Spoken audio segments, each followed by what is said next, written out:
Most people track a bunch of different numbers in their cold email campaigns and get completely confused about what is working and what is not working. People track open rates, click rates, deliverability scores. They're drowning in data, but they're still not booking meetings. And after sending millions of cold emails and booking over 3,000 sales calls, I've learned that there's really only 4 KPIs that matter. And if you get these right, you can build a predictable system for booking meetings. And if you track these metrics properly, you'll be able to know what is breaking your system and how to be able to fix it. So in this video, I'm going to show you the only 4 metrics that matter when you're sending cold emails, how to track them, and how to use them to actually fix your campaigns. All right, so we're going to be talking about the 4 metrics that actually matter whenever you're running cold email campaigns at scale so you can maximize results, troubleshoot them if you're not getting the targets that you should be, and also make sure you're getting the maximum amount of meetings booked from your cold email campaign. So we're going to be talking about the 4 metrics. I'm going to talk about what they are in a second. We're going to be talking about what they are, why they matter, and I'm going to talk about the targets you should be hitting if you are running these.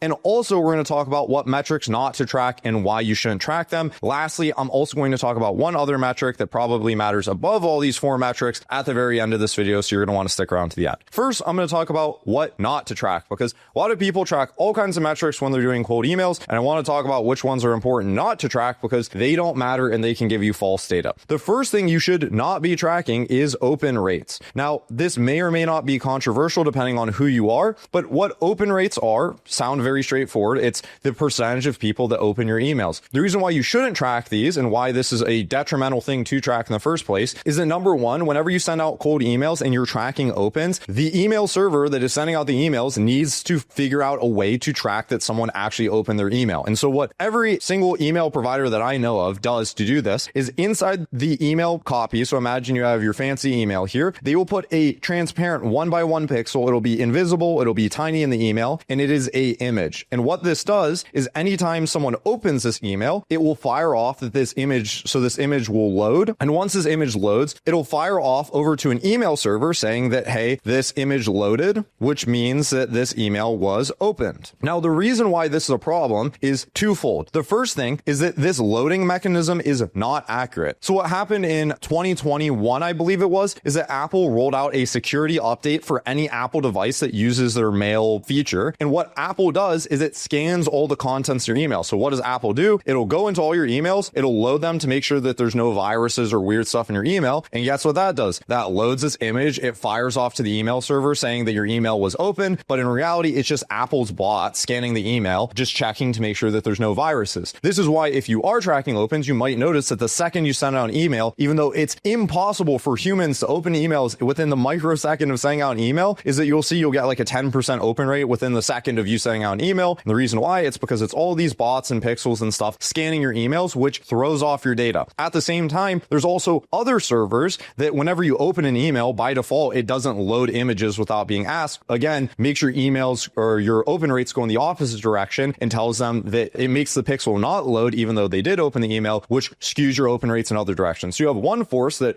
artificially is saying that people open the emails when they don't. You have another force saying that your emails weren't opened whenever they were opened in reality. And then the worst thing of all, and I'm going to throw up a screenshot here, is that whenever you send out this image in your email, it will throw off some email servers and give a warning saying, hey, there's an image in this email. Do you want to load it? And it gives this really ugly looking, spammy looking thing, which can make your emails go to spam. It'll make people not respond to your emails. Overall, not only is this not accurate, it also hurts deliverability, which is the whole point of sending your cold emails is people see them and they get opened and then they hopefully book a call. And so open rates, not only are they not accurate, they hurt your deliverability, which is why you should not track them. The other thing you shouldn't be tracking is click rates. Now, again, if you aren't sending cold emails, then you might be wondering, why shouldn't I track click rates? Shouldn't it be important that I should have links in my emails and make sure that I know if people click on them? The reality is just like I talked about here, bots scan your emails like Apple's privacy bots, like all these other providers. They will scan your emails. They will click on your links. You will get a big click-through rate number thinking that someone actually clicked on your link, when in reality, it was just a bot and there's a lot of inaccuracy. So same thing, it's not accurate. And the same thing is true with deliverability. This isn't have to do with click rates specifically. specifically, but if you send any links in your cold emails, there's a much higher chance that they land in spam. So for the same reason, you should not track your click rates. These are not good. Maybe if you're sending warm emails to people on your list and you have trust and you're sending them through a provider like ConvertKit or Beehive or any one of these other newsletter providers, maybe you track these things. But if you're sending cold outreach emails to random strangers, you do not want to track these. Which brings me to the 4 metrics we actually do want to track and care about. I'm going to go through these one by one, but first I'm going to reveal what they all are. The first one is sends. So I'm going to define all these here in a second. Sends, reply rate by emails sent. I'm going to talk about this here in a second. So reply rate by email sent. The next thing that's important is positive reply rates, pause reply rates. And then the last one is meetings booked. Hopefully you can read my gibberish handwriting, but hopefully you don't have to because I'm going to explain these all here in a second. So here's the 4 metrics I do care about. First, I'm going to talk about what they are. So first, I'm going to just do this in order for sends. So sends, very straightforward. This is the total amount of emails you've sent. So as an example, if you send 10,000 emails, then you have sent 10,000 emails. Very straightforward. It's just the total amount of emails you've sent from a campaign or on a daily basis. So you could also say 10,000 emails sent or 10,000 emails per day or 500 emails per day or however many emails per day they are. The reason why this matters is because whenever you are sending out emails, it is fundamentally a volume game. If you send 20 emails, you are very likely not going to get very many responses, very many interested people, or very many meetings booked. So to be able to successfully get results with cold email at scale, you need to send hundreds, thousands, or even tens of thousands, or even hundreds of thousands of emails. What I would recommend on a targets level, which I'm going to talk about here in a second, the targets I'd recommend if you're sending any sort of cold outreach is that you should send about 1,000 emails per day to start. If you're trying to assess how well cold outreach works at scale for your business or cold email specifically, I would start at 1,000 a day. Now I know there's someone out there who's saying 1,000 emails a day, that sounds like a lot of emails, but the reality is that is just a drop in the bucket. There is over 300 billion with a B, 300 billion emails sent per day. You, the viewer watching this video, probably get tens of emails, hundreds of emails, maybe even thousands of emails for you crazy guys out there of emails every single day in your inbox. And so you sending out just a handful of emails is not going to cut it. You're not going to be able to get in front of enough people. And even if you do everything right, let's say you get your list perfectly, you write your scripts perfectly, everything's perfect in your email. Typically in any given market, only 3% of that market is ready to buy a service. 97% of a market is not interested. Even if you have the right people, the right contacts, the right decision makers, 97% of them aren't looking to buy any new services. So to be able to get in front of a sufficient amount of people a day to get a reasonable amount of booked meetings, let's say you want to book 10 meetings a month, 20 meetings a month, 50 meetings a month, something like that, you're going to have to get in front of a lot of people. Now, again, I'll give another example is billboards. Whenever you go out on the side of a highway and you're driving by and you see all these billboards, how many times do you see a billboard and take an immediate action? I don't know about you, but I've almost never looked at a billboard and taken an action. And that's true for probably thousands or tens of thousands of people, because to make an impact, you need to have something happen thousands of times over. And this is true of any advertisement. Same with Facebook ads, same with Google ads, same with everything. So to be successful with cold email, I would say 1,000 emails a day is a good start. If a general target for assessing performance on a campaign, because a lot of people ask me that, is I would say at least look at campaigns that have about 5,000 emails sent. Otherwise, you're not going to have a ton of data to make good judgments on that. So to start, sends, how many emails we're sending? I would say 1,000 a day is a good starting metric. Some people we're working with are sending 5,000 emails a day. Some people are sending 10,000 a day. Some people are sending more. So you're going to want to send a lot of emails if you want to get a lot of results. So the next metric we're going to talk about here is reply rate by email sent. I'm going to explain the by email sent part here in a second. What this is it's the percentage of people that responded to the emails you sent. So if you sent 10,000 emails and you got 100 replies, this would be a 1% response rate on email sent. Now, the reason why I'm including this on email sent part here is that almost every email sending tool by default calculates reply rate by leads contacted. So I'll explain what this means here. Let's say you had this campaign and this campaign had 1,000 leads, right? So you have 1,000 leads, you sent 10 emails to each one of them, and you have 10,000 sends. The reason why this metric doesn't matter, what most email sending tools will do is they'll calculate if you got 100 replies off of 1,000 leads, that's a 10% response rate. The reason reason why that's problematic is because I could have campaign A where I send 10,000 emails to 10,000 leads and I get, let's say 200 of these people respond. And this is a 2% response rate because you're following here 200 of 10,000. That's a 2% response rate. Now, scenario B here, let's say we sent 10,000 emails to 1,000 leads, right? So this means that we sent 10 emails to each one of them. And let's say we got a worse response rate by email sent. Let's say that only 100 people responded to this email cadence. What every major sending tool does is that they calculate the response rate by the leads contacted. So they will say that this is a 10% response rate. Now, I don't know about you. I would rather get 200 replies than 100 replies. But sending tools will tell you that this was the better campaign because there's less leads in them, even though you sent more emails, the same amount of emails. Now, the reason why this is important is because a lot of these sending tools, or every sending tool that I'm aware of, will calculate it based on this second number. And this will make your email campaigns look worse if you're sending less emails. Point being is that all I care about and all you, the viewer, should care about is total throughput of responses. If I send 10,000 people one email or I send 1,000 people 10 emails, it shouldn't matter because we sent 10,000 emails. And so I want to maximize total throughput in the way that most sending tools skew it. And so what I want to know here is that this is 2%. And if you're calculating it based on email sent, this should be 1% because we reach out to 10,000 people, or we sent 10,000 emails. So hopefully that demonstration illustrates why we want to calculate it based on email sent. And just to prove I'm not lying to you, this is a screenshot from Smartly. And again, none of this I would say is necessarily a bad thing. This is just how sending tools want to calculate it because it shows a higher response rate. And I don't think that they're doing anything nefarious. Maybe I'm just the weird one that likes to calculate it this way. But you can see in Smartly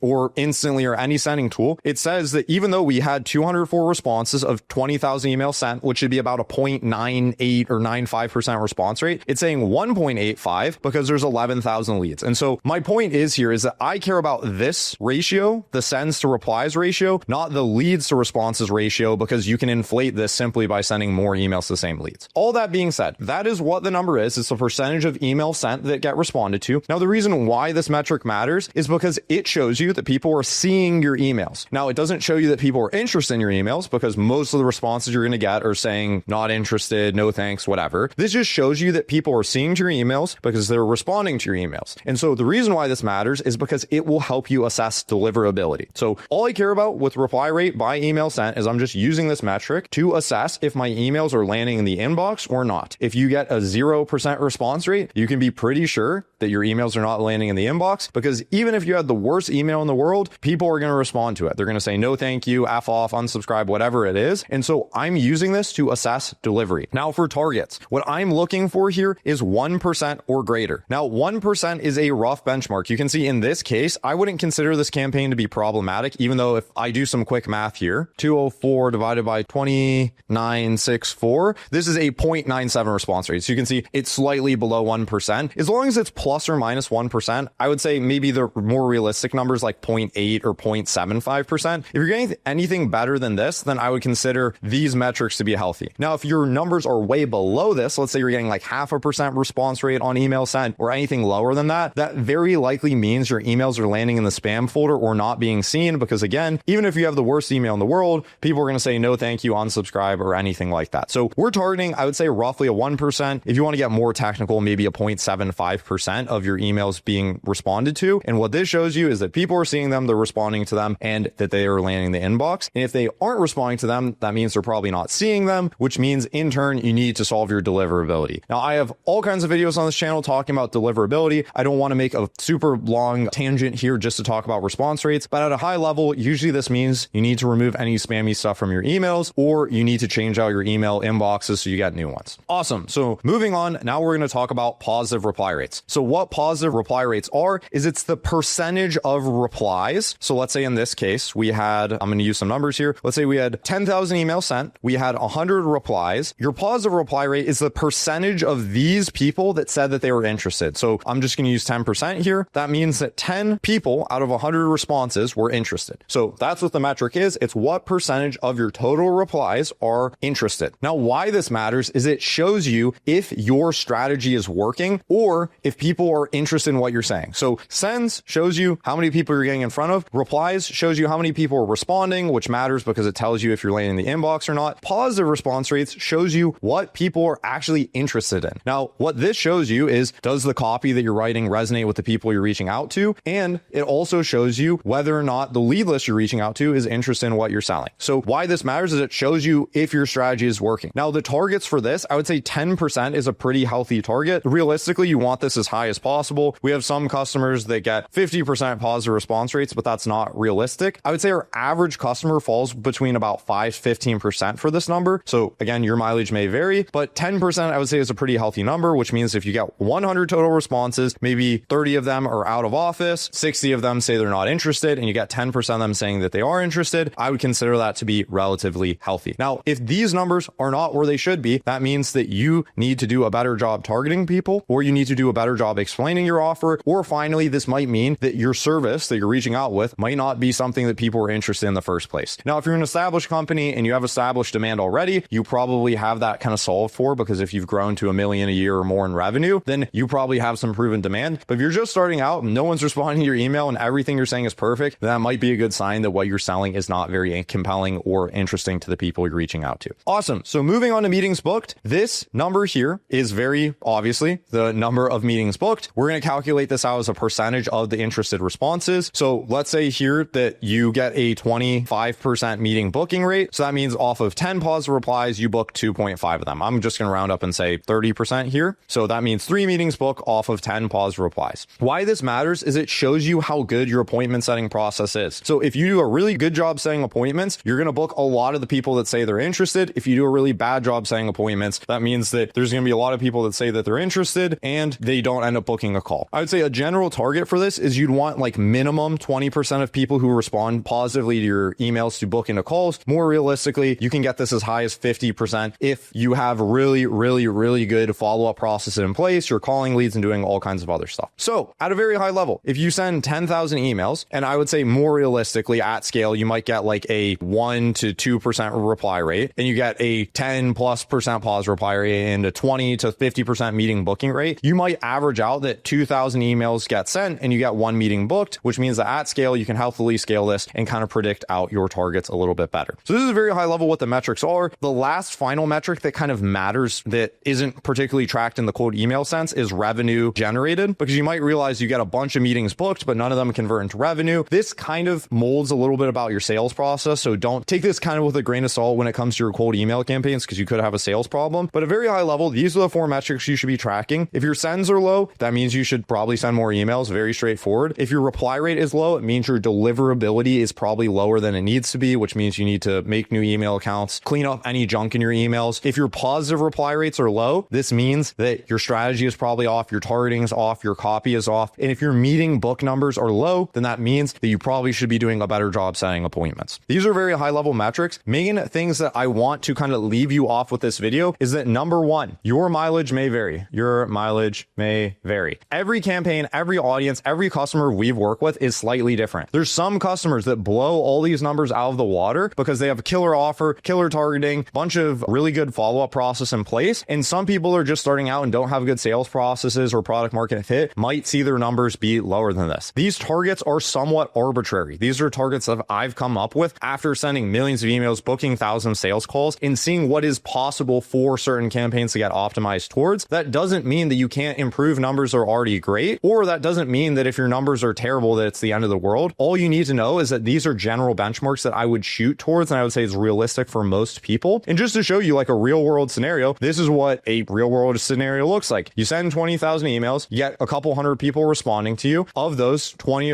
or so of them are interested. And then of these, let's say that you book, I don't know, 30% of this, which means that you might get 7 meetings booked. Now, again, this is a really high volume, high example here. And if you send, call it 5,000 emails a day, then very quickly you can see how you could get 7 to 10 meetings a week if you execute this properly. Now, someone in the comments, I can already sense it, is going to say, Matt, this is ridiculous. You send 20,000 emails and you only get 10 meetings booked or 5 meetings booked or 20 interested responses. Yes, this is true. In some cases, this is the case. I can also show you campaigns like these ones where you get very strong positive response rate numbers. You get insane reply rate numbers. And overall, you get, I don't know, this is probably like 10 times better results on these bottom set of campaigns compared to these top set of campaigns. But after running all these campaigns with all these different customers at a very high level, we're not doing a ton different between the two customers I'm showing you here. The main thing is their product market fit, their sales follow-up process, and who they're targeting. Some markets naturally just get insane response rates. This offer isn't particularly crazy, but they're reaching into an untapped market with a service that is not commonly reached out to in that market, which is why they're able to get gangbusters results. The numbers I'm showing you here are for most customers with most cases, and there's only so much that you can control for here when you're running cold email campaigns. So take this with a grain of salt. Zooming all the way out, send thousands of emails per day, shoot for at least a 1% reply rate by email sent, shoot for a 10% or more positive response rate. Most of the time we see about a 5 to 15% here, and then you're usually able to schedule 20 to 50% of these meetings if you're doing everything correctly. If you want someone like us to help you book 5 meetings, 10 meetings, 20 meetings, 50, 100 meetings a month, feel free to check one of the first links in the description below. You can book a call with me or someone on our team. We can have an honest conversation about how many meetings we're likely to end up booking you over the course of a month, 6 months, 12 months, and then we can potentially help you get some consistent meetings on the calendar using cold outreach and doing predictable, boring outreach at scale that will help you grow your business. So if you like this content, check out the other videos on this channel. I talk a lot about cold outreach and really appreciate you spending the time to watching this video. Appreciate you and take care.